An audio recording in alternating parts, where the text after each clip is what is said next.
Synapse is a collection of initiatives, experts, organizations, and resources related to patient engagement. And you can see the number of each that are in the system here, but which are all interconnected. So you can, for instance, submit your profile as an expert, but also list the organization you are linked to and the initiatives you work on. And this demonstrates the power of Synapse. It shows you the whole ecosystem of patient engagement across all areas. It can show you the best resources from relevant experts, or the best initiatives by each organization, and so on. Now I will show you in this video what is available on the public site, and in another upcoming video I will show you what is available if you are logged in as an organization. So let's go to the expert section first. Here I search for Jan Geisler, and I want to know more about him, so I click to see his profile. I can see from the summary here that he is linked to 3 organizations, is involved in 3 initiatives, is listed in 6 resources, and has made 3 patient engagement commitments. As I scroll, all information is accessible from here, explaining the organizations he's linked to. There's a bio and his social media feeds. And if you scroll down further, you'll see the initiatives he's linked to and what the resources are that he has added to the system. Here you can see some of them. They can be videos and documents, or links. So if as a user you don't want to provide the material, you can simply share a link that leads to it, even if it is on your intranet if you are concerned about security. Although in this case, you'll of course have to provide login details. So as I said, users can upload anything really, like documents, links, videos, indeed any resource that they believe can help patient engagement or people doing patient engagement. Here you can see Jan's 3 patient engagement commitments.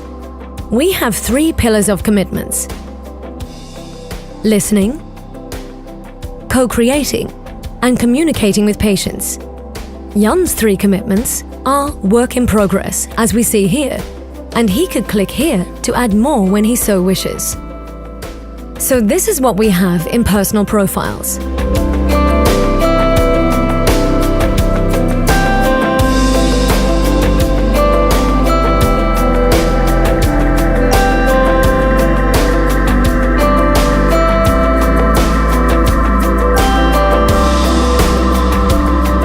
Now I'll show you an organizational profile with a description here, and in the case of this sample organization, UCB, we have 8 initiatives it is linked to and 26 experts in patient engagement at the company.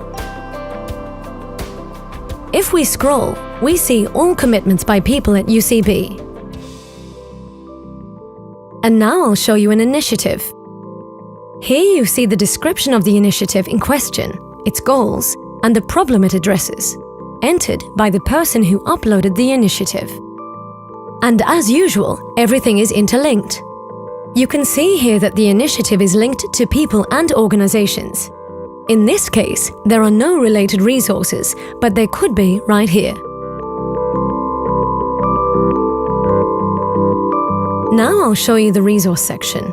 We can have lots of different types of resources. I'll show you a few. This one, for instance, is a wiki to fill in the do's and don'ts of patient engagement. In other words, it's a collaborative list of tips of what to do and not do in patient engagement. This is a link to a form. This is a link to a publication.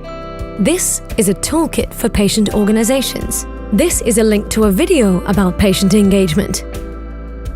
So what you can add can be really diverse. But the advantage is that everything is connected to the people, initiatives, or organizations involved. And in addition, it is broken down by keywords or geographic region, making it really easy to search for items relevant to you. I'll click and enter a resource page so you can see how it is structured. Here we go, and we have the title here, picture, a short description, and authors. And everything is clickable. In this case, I can click on Jan, who is one of the authors, and I can get back to his profile, which we saw before. So whatever your entry point is, or initial search, you can see at all times how people, organizations, initiatives, and resources are interlinked.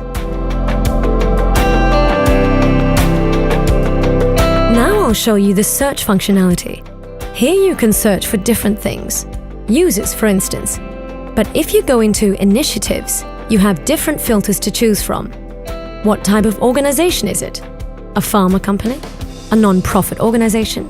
A partnership? Is it German, European, or from the US? What is its medical scope? Is it one disease or therapy area, or across multiple conditions? So again, all of these filters help you to find relevant information for you. All I have shown so far is info encoded by people and organizations. In other words, it is crowdsourced. You don't have to run around for this information because experts and people at various organizations are doing it for you. We do have a moderation process, of course, to make sure information is legitimate. But the fact remains that all initial information is entered by users of Synapse. In one of the next videos, I'll show you what you can edit as an organization and the multiple functionalities reserved for organizations to manage their patient engagement, which are not on the public pages.